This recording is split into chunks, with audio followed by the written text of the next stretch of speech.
Olá, minha gente, sou eu, PB, mais uma vez aqui em Niterói, nessa linda praia de Camboinhas, para trazer para vocês mais um episódio do nosso quadro Dicas de Águia, hoje com processo civil, recursos, e eu quero trazer algumas dicas sobre um dos mais importantes recursos no nosso dia a dia na advocacia e que muito se cobra nas provas.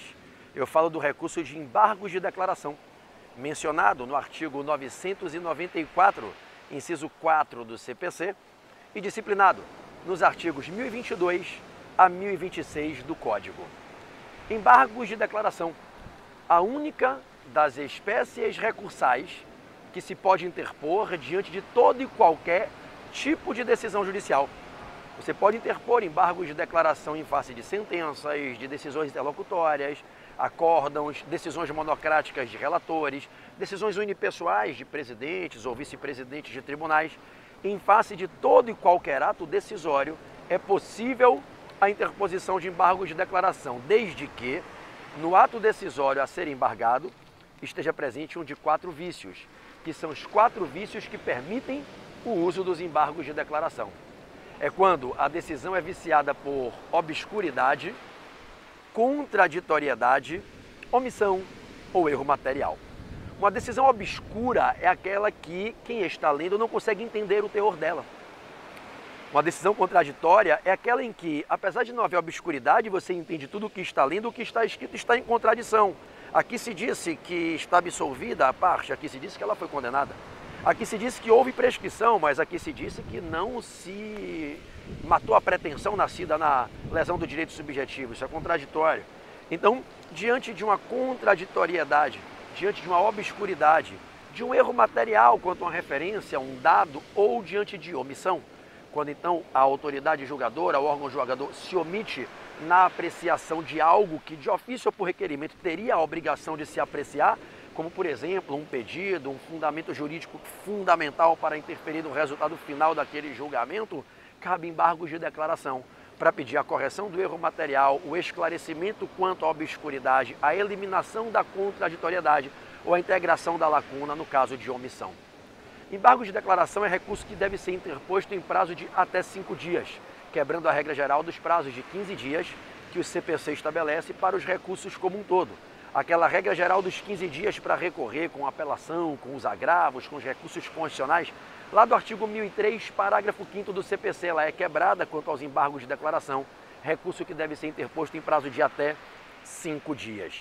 E recebido esse recurso, a autoridade que recebe, que é a própria autoridade responsável pela decisão, prolatora da decisão embargada, ela deve julgar os embargos em até 5 dias.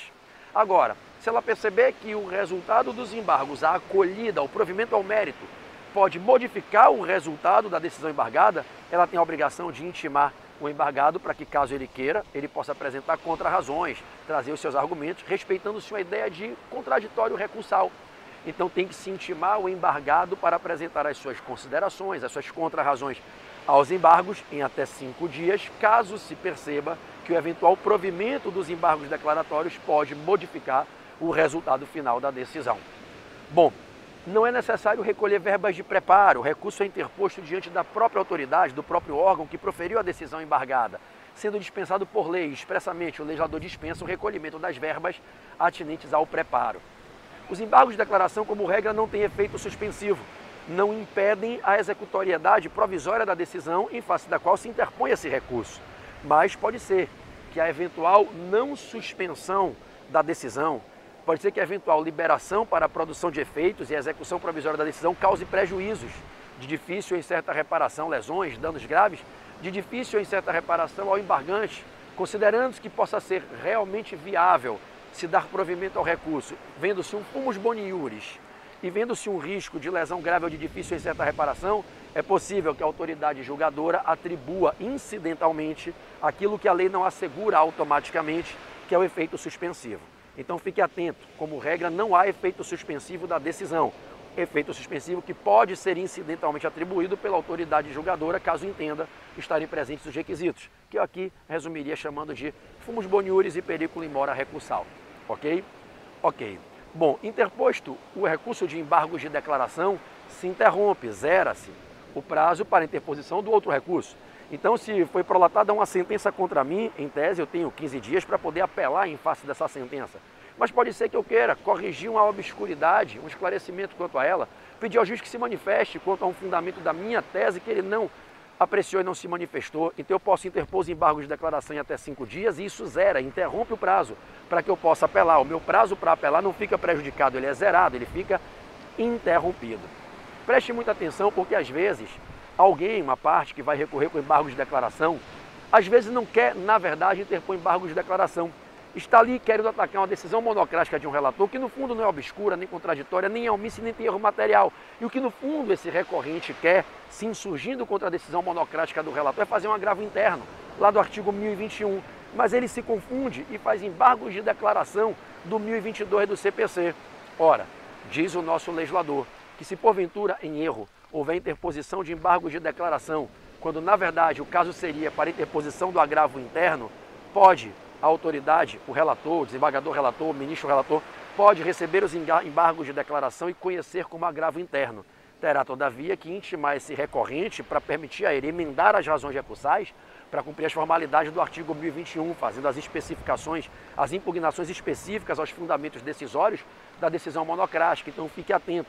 Embargos de declaração interpostos em erro, quando na verdade seria caso para interpor agravo interno diante de uma decisão monocrática de um relator, o relator pode receber como agravo interno, conhece como agravo interno e abre prazo para que o embargante, que agora vai ser considerado agravante, emende as suas razões recursais para adequá-las às formalidades que devem estar presentes na petição de agravo interno, conforme exigências dos parágrafos do artigo 1021. Por fim, lembre-se que às vezes na prática, algumas partes interpõem embargos de declaração de forma meramente protelatória. Se assim se der, a lei permite que se aplique multa de até 2% sobre o valor atualizado da causa. E se houver reiteração de embargos declaratórios protelatórios, essa multa pode ir em até 10% e fica condicionado ao pagamento dela para que se possa interpor outro recurso. Ou seja, num segundo caso de interposição protelatória de embargos de declaração, não é apenas que a multa pode ir a 10%. O pagamento dela vai ser condição sine qua non para que se possa interpor o recurso principal em face dessa decisão, caso se queira recorrer dela, após se negar provimento aos embargos de declaração duplamente feito com interposição protelatória. A exceção, quanto a essa obrigação de pagar a multa primeiro e só poder apresentar o recurso principal após pagar a multa, a exceção é essa obrigação de pagamento prévio da multa para as pessoas que têm gratuidade de justiça e para a fazenda pública, que podem pagar a multa ao final, ok? Bom, depois de 2 interposições protelatórias de embargos de declaração, o legislador aplica uma sanção e diz que nenhum recurso mais pode ser interposto. Estamos juntos, meus amigos, minhas amigas?